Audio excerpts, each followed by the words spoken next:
with a 10 trillion public debt. We are inheriting a country with 6 million young people who have no jobs. We are inheriting a country with 14 million Kenyans in CRB. We have work to do. And let nobody cheat you that it is easy. We have to work from day one. So let bygones be bygones, and let all those who are against us, we invite them to join us. We build this country together. We have nothing against anybody because we are Kenyans and we are good people. And all we want is the economic transformation of our beautiful country. Before I invite our president, let me take this opportunity, Your Excellency, if you may allow me, give a word of assurance to the public service. We are aware that your morale is low. We are aware you feel demeaned. We are aware you have become non-productive because of what you have been taken through. I want to assure you on behalf of my boss that our first job is to restore the dignity of the public service. Our first job is to cushion civil servants from harassment by officers in the police force under the guise of fighting corruption. Our work is to protect the civil servants from extortion. Our work is to make sure that we get a working public service to assist us in the management of the affairs of this country. And I have no doubt in my mind that if all of us support Dr. William Ruto and his team, in a year's time, he will restore Kenya to where President Mwai Kibaki left us. It is now I'm the most privileged person to invite a brand new president. So join me in inviting the President of the Republic of Kenya, Dr. William Samoei Ruto, to come and say something.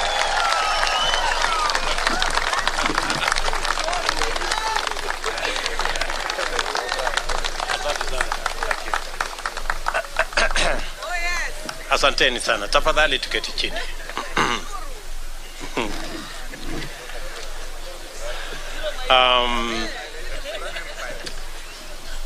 Of course, you agree with me that I am overwhelmed. This is a moment like no other. And let me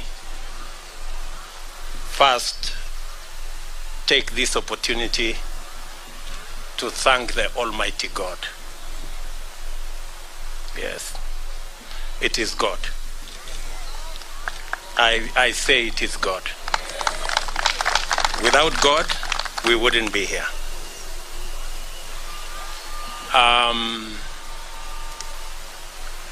I have gone through many difficult situations, but because of God, we are here today to celebrate that today the people of Kenya have made a choice, and that choice has been confirmed by our judiciary. Let me first and foremost say we are truly grateful as a team, as the Kenya Kwanza team. We are grateful to God because we have come a long journey. We have worked hard. But as the Bible teaches us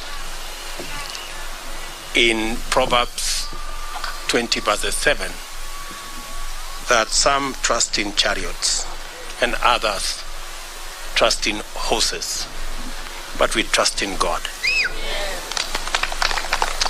It's not the waking up early. It is not the working long hours. It is the favor and the grace of God that has gotten us here. And we are acutely aware of that. Let me also, in a very special way, thank many people who have prayed for us from across the religious divide. Many people have prayed for us. In fact, I said on the day I was given the certificate, I said we were prayed into victory. I want to thank many people who prayed across this country. Many people fasted. And we are truly, truly grateful. And I want to say to the people of Kenya and to those who have made effort to get us here that we will not let you down. We will work hard and we will not let you down. Let me also, in a very special way, thank my friends. Starting with my wife Rachel, who prays for me every day. Before I leave the door from that house behind me, she always holds my hands and prays for me. And my children, for believing in me and always encouraging me. Very special thanks goes to my friends seated here, the people we started this journey with, under very difficult circumstances. I know many of you have suffered because of being my friends. Many of you have been taken to court. Many of you have been harassed, your children, members of your families. The only crime is that you chose me as a friend. I don't take it for granted that you are my friends. We started with many of you who are formerly members of Jubilee. You know what happened to us. I do not want to say. But we believed in a better Kenya. We believed in a freer, more democratic, more rational Kenya. Along the way, many brothers and sisters joined us from other political parties. I want to also say a very big thank you to them. They gave momentum to our journey. And I want to say asante sana.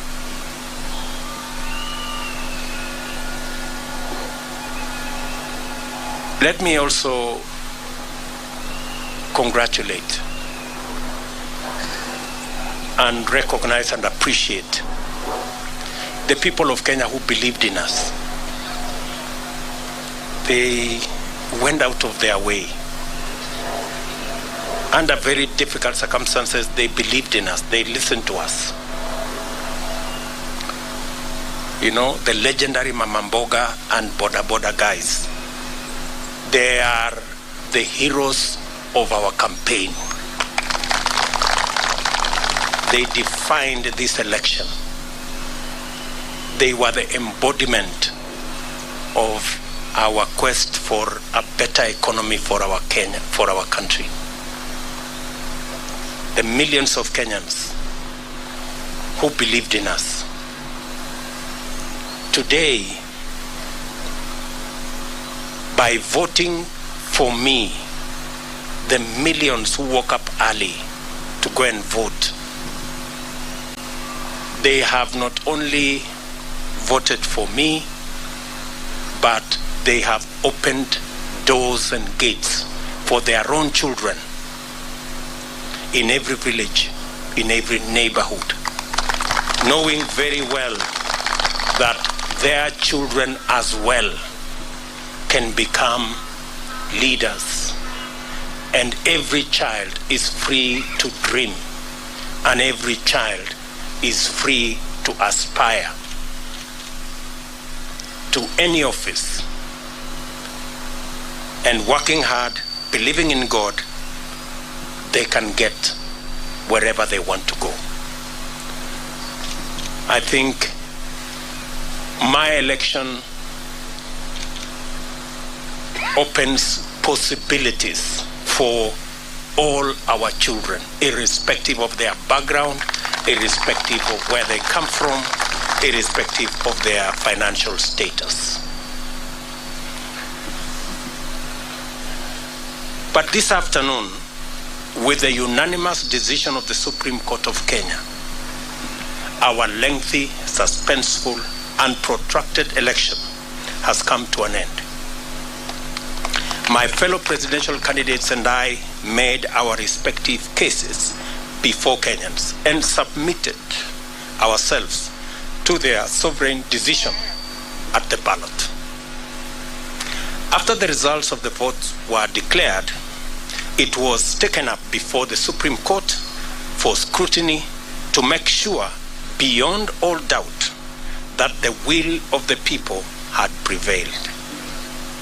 The court returned its verdict, and I welcome it with tremendous humility.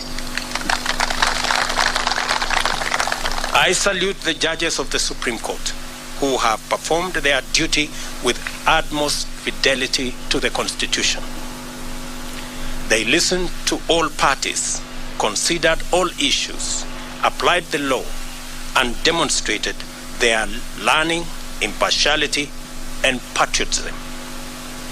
Their professionalism has elevated the stature of the judiciary, enhanced the place of petition process in legitimating election results as the true reflection of the people's decision, and afforded the nation an opportunity to reflect.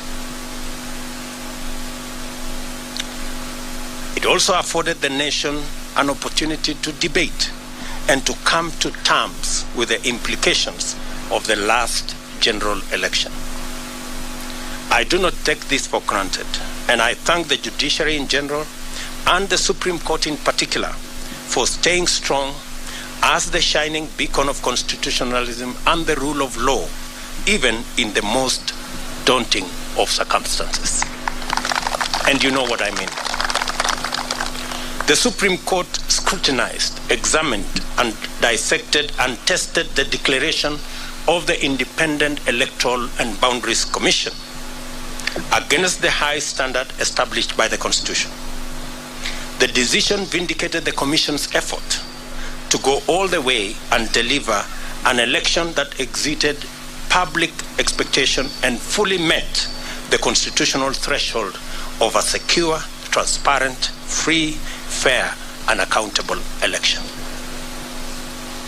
The return of a unanimous decision on all the 9 issues confirms the fidelity of the IEBC to both the law and the Constitution. I therefore commend the Commission for their noble achievement at tremendous and regrettable cost to serve the people of Kenya by ensuring that their sovereign will is upheld. As I do that, we are all aware that there are men and women who lost lives in this election when they shouldn't.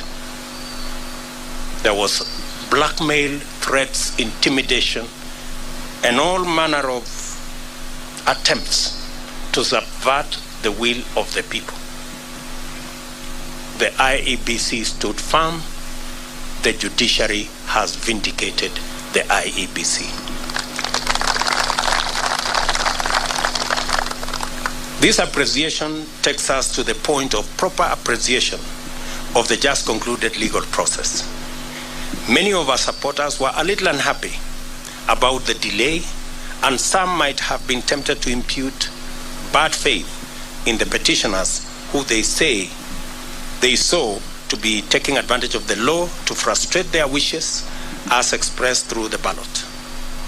A lot of this anxiety is the result of long-standing suspicion of national institutions, especially when political contestation is involved.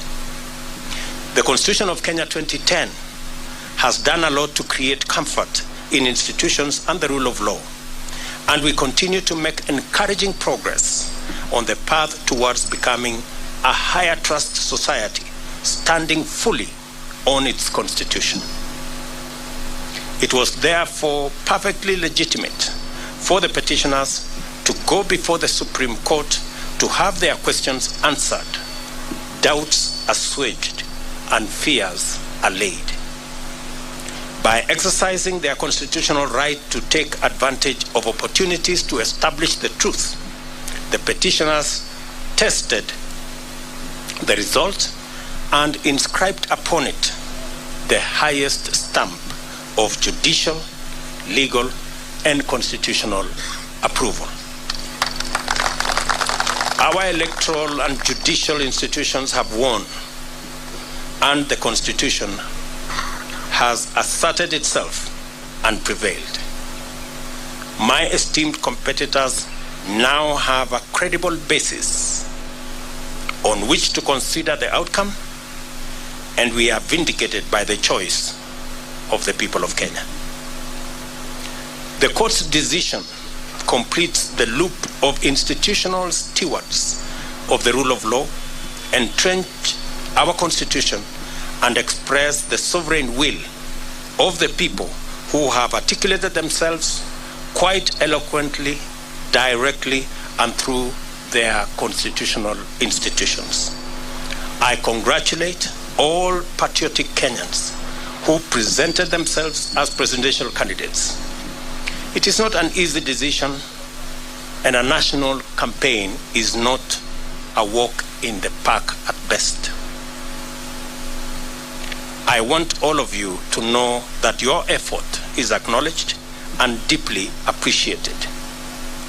Wahiga Mwaure and Ruth Musheru, George Wajakoya and Justina Wamai, the Honorable Raila Odinga and the Honorable Martha Karua. May the spirit of love for country and selfless service lie long in your hearts, and may Almighty God always remember you. Competitive electoral politics can make and has made our politics an arena utterly devoid of grace. This fills the life of political candidates with loneliness, worry, and exaggerated sense that the stakes are do or die, and elections therefore matters of life and death.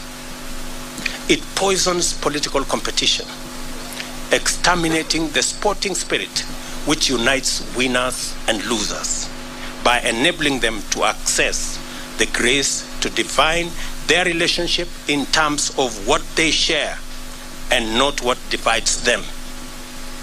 Democracy is expected to unite a people, strengthen their society, and improve their institutions, and must not become an acrimonious, fearful, and desperate enterprise.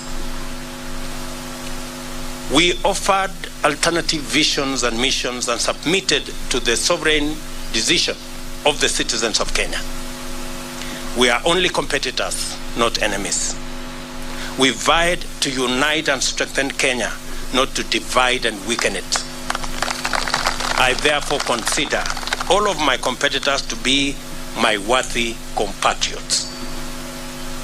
Kenyans, in the quest for a better society that is kinder to its children, gentler on the vulnerable, respectful of their rights, and committed to serving them. Those who voted for me, as well as those who voted for my competitors, want the same thing for themselves and for their children. I honor this aspiration. Rise up early, work hard all day, every day, so that we can realize it together. My deputy and I, team, pledge to make Kenya a country of everybody and everyone. Kenyans. Let us unite to make Kenya a nation where the now established tradition of honoring our leaders who have served this nation and shall not in any manner interfere with their privileges and their entitlements in retirement. They are revered elders of our nation who deserve respect at all times. Let's all reflect on our contribution and look forward to build this country. And, as I said earlier, the hero of our campaign is the legendary Mama Mboga and Boda Boda. The hero, the Independent Electoral and Boundaries Commission, is our judiciary. We celebrate we celebrate all Kenyans, and I pledge and commit to work as the Kenya Kwanza team in making sure that we take Kenya. I will be making a much more comprehensive statement further down the road.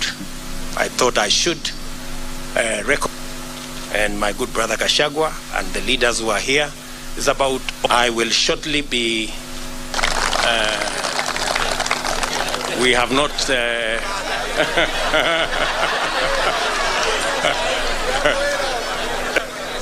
I haven't talked to him in months. But shortly I will be putting a call to him so that we can have a conversation on the. Yeah, I know he worked hard in his, and we will hit the ground running because we are aware of what we need to do. I will also be putting a call to my worthy competitors, beginning with Raila Odinga, my worthy competitor, with his Azimio team, so that we can begin to contextualize how we are going to work together for the people of Kenya. Those of us who will be working from the executive and the Azimio team who will be working from the opposition.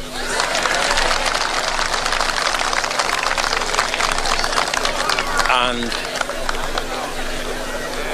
as I committed to the people of Kenya, I believe in the rule of law.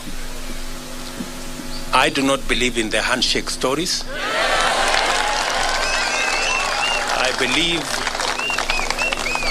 I believe in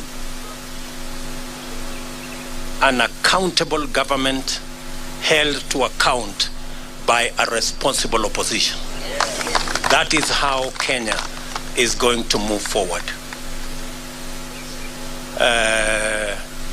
And so I look forward to a conversation on how they will hold us to account and make sure that we deliver on the commitments that we have made to the people of Kenya, and public resources are put to good use in an accountable manner, and so that we can reap the benefits of what the people of Kenya have done in electing us into office. We will then be working with all the other people as we get down to doing what we committed to the people of Kenya that we do. I know there is huge expectation. Many people are texting me and asking, when is the Hustler Fund going to be launched? Many people are asking me, many farmers want to know when subsidized fertilizer will be available so that they can get on with the journey or with the business of growing food for us so that we can reduce the cost of living. Many farmers are asking when we are going to begin the journey on agro-processing and value addition. Many people across Kenya want to know when we are going to begin our housing program. I want to commit that as soon as we are sworn into office, in fact, beginning tomorrow, I will be working with the people in government offices so that by the time we get sworn in, we will have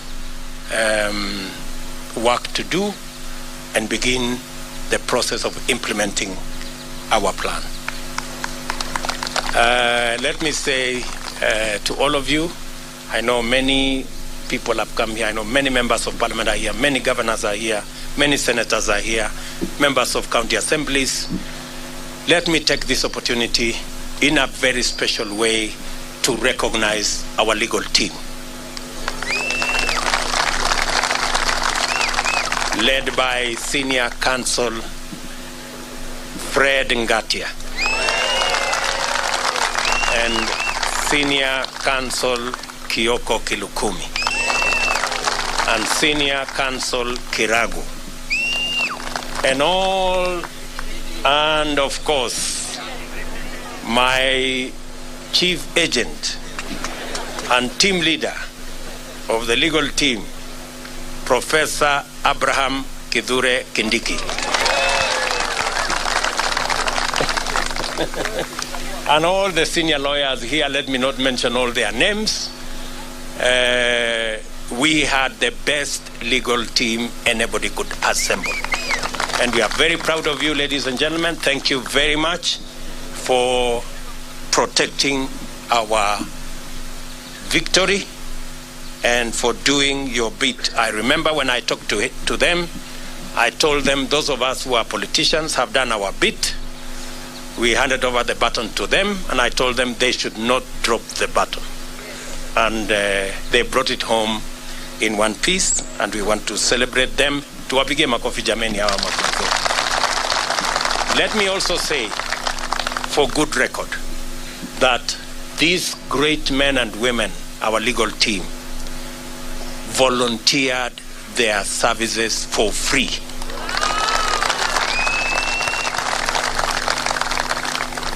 It is amazing that they said this is a patriotic duty they are doing for their country. And they were going to donate their time, their intellect, their professionalism to make sure that they do that is what is right for Kenya. Ladies and gentlemen, I sincerely appreciate on behalf of the Kenya Cancer team your sacrifice, your contribution, and your commitment to this journey. Asanteni sana. Of course, there are many volunteers.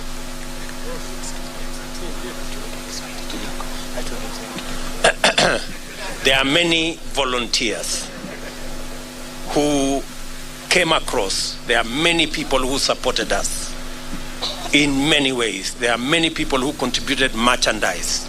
Many people contributed resources of all types, merchandise, airtime, equipment, transport, and it was just amazing.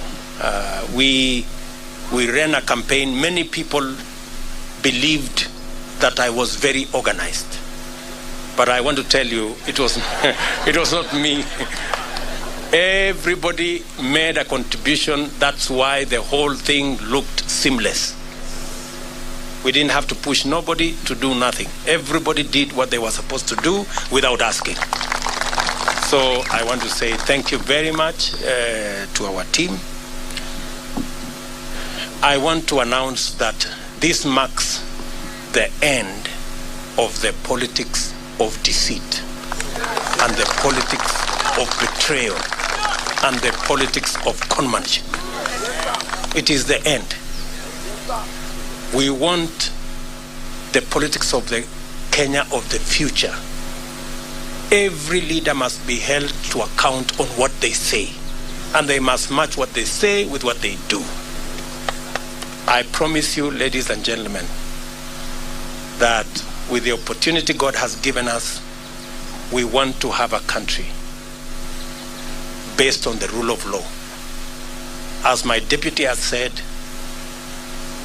the criminal justice system will be reserved for fighting criminals and criminality and making sure that public resources are protected and criminals are brought to book. The criminal justice system will never be used again for political reasons.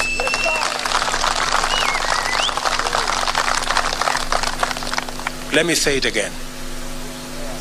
The criminal justice system will never be used again against those who have a contrary view, political view to ours. I want our competitors to rest assured that though the rest of us have been subjected to threats, blackmail, intimidation, and unnecessary fights, I commit that under our administration, nobody will be vilified or victimized or prosecuted for holding a contrary political view from ours. This is a democratic country, and we want to remain so. Our competitors have nothing to fear, like the way many of our supporters have had everything to fear for being our friends or for holding a contrary view from those who wielded power. So, and as I have said, we will respect our President, Uhuru Kenyatta, in his retirement. We will give him the respect and dignity a former head of state deserves. We are honorable people. We are not petty, and we are not jealous. He has done a good job, and he will have his place in the history of Kenya. So nobody should peddle any falsehoods or that we harbor anything against the President of Kenya. When our good friend Raila Odinga retires also, we will give him the respect he deserves as a Kenyan leader who has made a huge contribution to the democracy of our nation, and every other leader that deserves respect. So to all our friends out there, we want to grow a nation. We want to build a society that is based on the rule of law and respect for our elders. So let me leave it there for now. The rest of the things we are going to say, I will take maybe one or two questions so that we can conclude this press conference. Na nitasema kwa Kiswahili, nitajibu maswali kwa Kiswahili. Sisi tumekubaliana? Kama mnataka niseme Kiswahili kidogo, nimesema ya kwamba kwa niaba ya team ya Kenya Kwanza tunamshukuru Mungu kwa sababu ya kutupatia ushindi. Hii ushindi si ya William Ruto na Gachagua, ni ushindi wa mamilioni ya Wakenya walioamka asubuhi na mapema kupiga kura ili hata na watoto wao waweze kupata nafasi ya kuwa na ndoto ya kuwa viongozi katika taifa letu la Kenya. Nimesema vile vile ya kwamba tunawashukuru wale wote, hasa IEBC ambayo ilisimamia uchaguzi katika taifa letu la Kenya. Mbali na changamoto za makomishona ambao waligawanyika pale mwisho, IEBC ilifanya uchaguzi ambao ulikuwa wa huru na haki, na kila Mkenya ametosheka. Ma-MCA wamechaguliwa, wabunge wamechaguliwa, maseneta wamechaguliwa, magavana wamechaguliwa, na leo mahakama ya upeo imeidhinisha uchaguzi wa rais pamoja na naibu wa rais, kumaanisha kwamba IEBC ilifanya kazi ya muhimu. Na nimesema shujaa wa uchaguzi huu ni Wafula Chebukati na makamishna waliohakikisha ya kwamba uchaguzi huu haujapatilishwa na watu ambao walikuwa na njama ya kuharibu uchaguzi wetu. Nimesema vile vile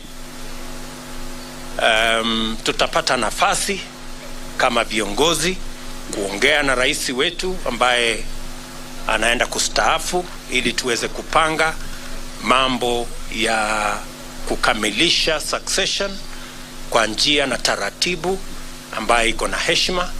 Na nimesema vile vile kama vile tuko na desturi kama taifa, viongozi wetu wote wale ambao ni elders wa taifa letu, viongozi wanaostaafu kama rais, watapata heshima na watapata haki yao katika mahali pa heshima katika taifa letu la Kenya, na hakuna wasiwasi yeyote kwa mtu yeyote kwamba kutatokea na jambo lolote. Yale ambayo yamefanyika, Waswahili wanasema yaliyopita si ndwele, tugange yaliyomo na yajayo, na hivyo ndivyo tutakavyofanya.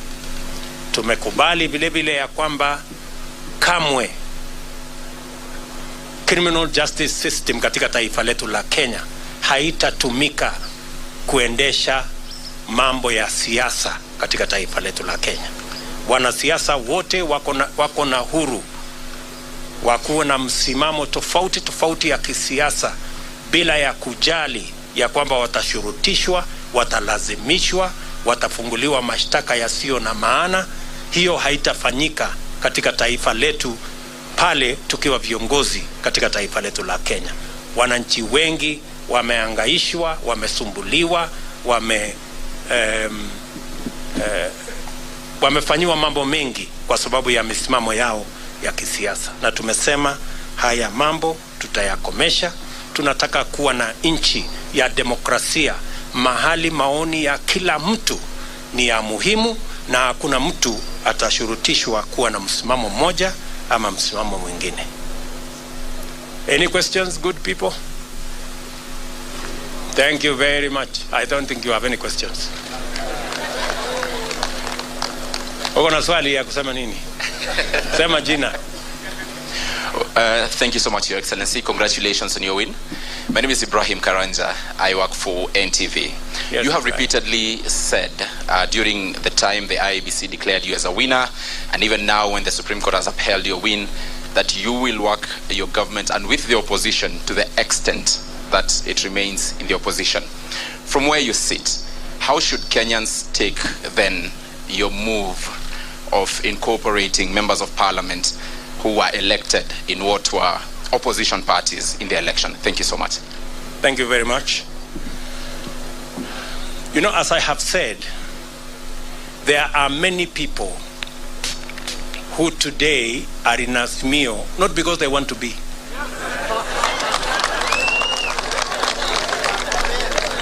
We have many people who are forced, blackmailed, threatened into belonging to Azimio. There are many leaders. Many of these leaders, if they tell you their stories, they are horror stories. Many of them were told, if you don't join Azimio, this court case, KRA will be brought on you, and many other threats.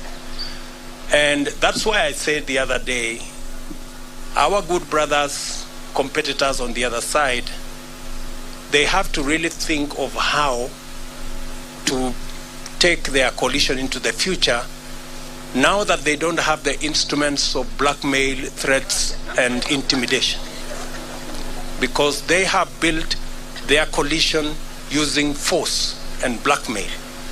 And you know, this is a country, a democratic country, and you cannot force anybody to make political choices they don't want.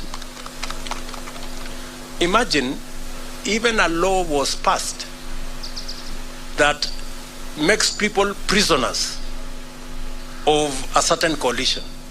That once you sign a piece of paper here, and they make sure you sign that piece of paper at night when the lights are switched off. And then you are told, once you sign, you cannot leave.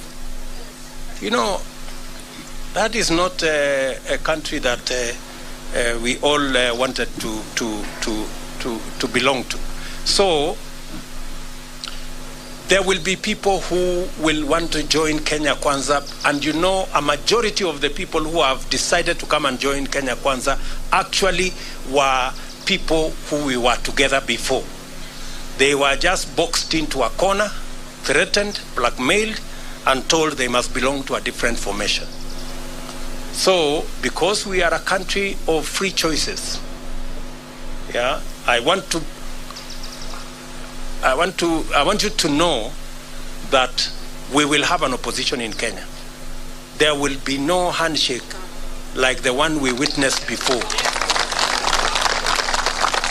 that creates a mongrel of a government where nobody knows where the line is.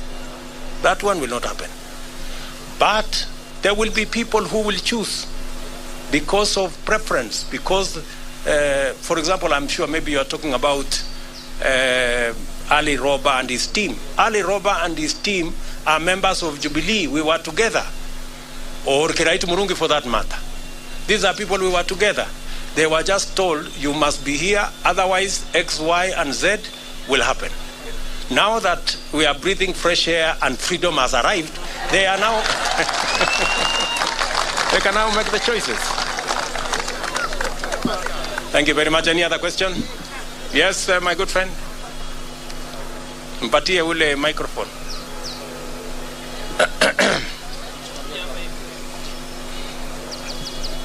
Congratulations, Sir President William Ruto. Asante. My name is Kevin Mihona from Mwangaza TV. Yes. Your Excellency President, there are young men like us who had some different thought about the verdict of this ruling with the court.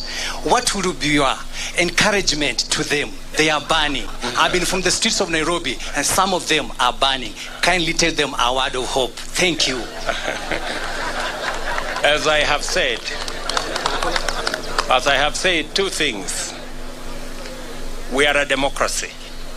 And in a democracy, the majority have their way, the minority have their say.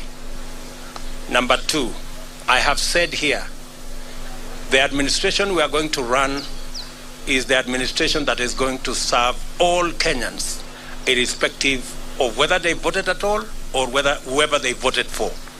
We are going to serve the people who voted for us and those who did not vote for us, because we are going to run the government of Kenya. And the government of Kenya is going to be the government of Kenya for all Kenyans. So they have absolutely nothing to worry. Nothing to worry. We are going to serve all Kenyans equally. Yes?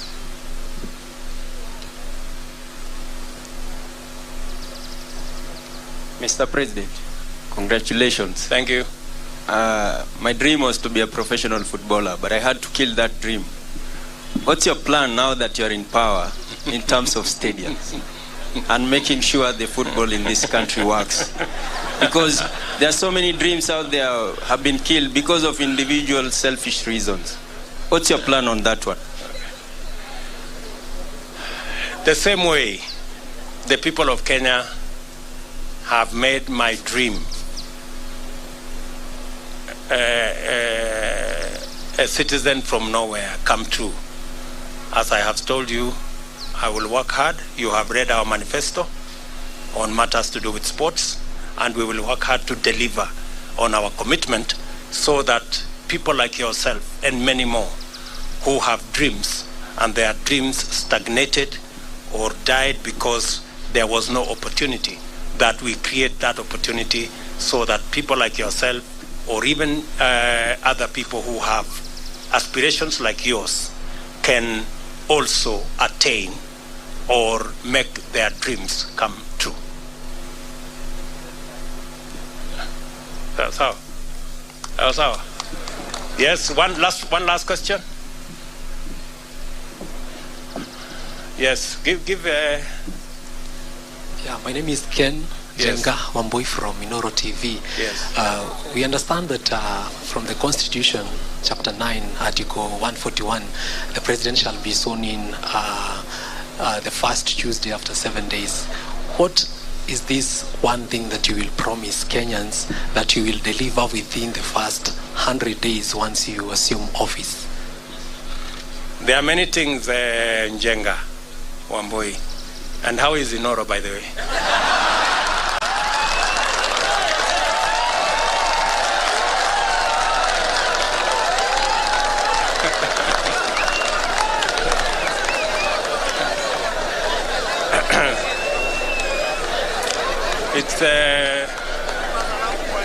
It's good to have you around, and I want to promise you that you will be treated equally like all other all other Kenyans. I know sometimes people think the people who really fought hard against us, that we have grudges. We don't. We are Democrats. And we will work together. However, your question on the first 100 days, let me not say it today. I will be making a statement on my inauguration. Just be patient kidogo. Sawa bwana Njenga. Asante. One last one. Where are my good friends from Citizen?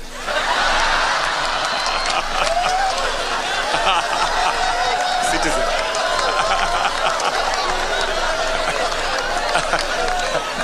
No, it was...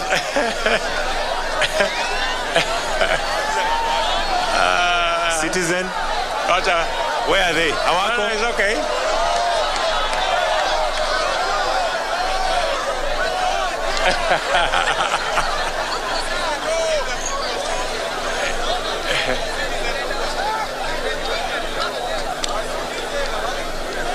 Yes. Congratulations on your win, Mr. President. My name is Brenda Wanga from Citizen TV. I know you have said you will give a comprehensive statement a little bit later on what you intend to do in your first 100 days. You've said that in your manifesto before, but I know most of us are quite concerned and would like to know what your plans are in regards to fighting graft. That has been quite a big issue during this campaign. Thank you. Thank you very much. Thank you very much. I think it's a fair question. And how is my good friend Leto, by the way?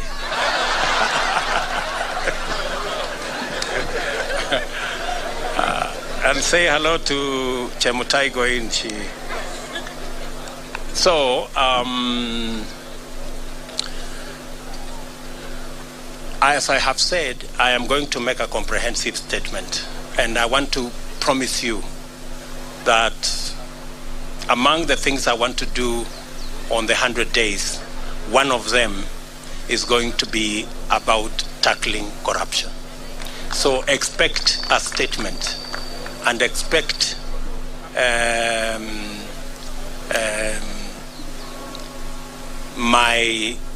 are two things that I said in the manifesto. Number one is the judiciary fund, and number two is to have an accounting officer for the police and the entire criminal justice system, so that they will never depend again on resources from the office of the president.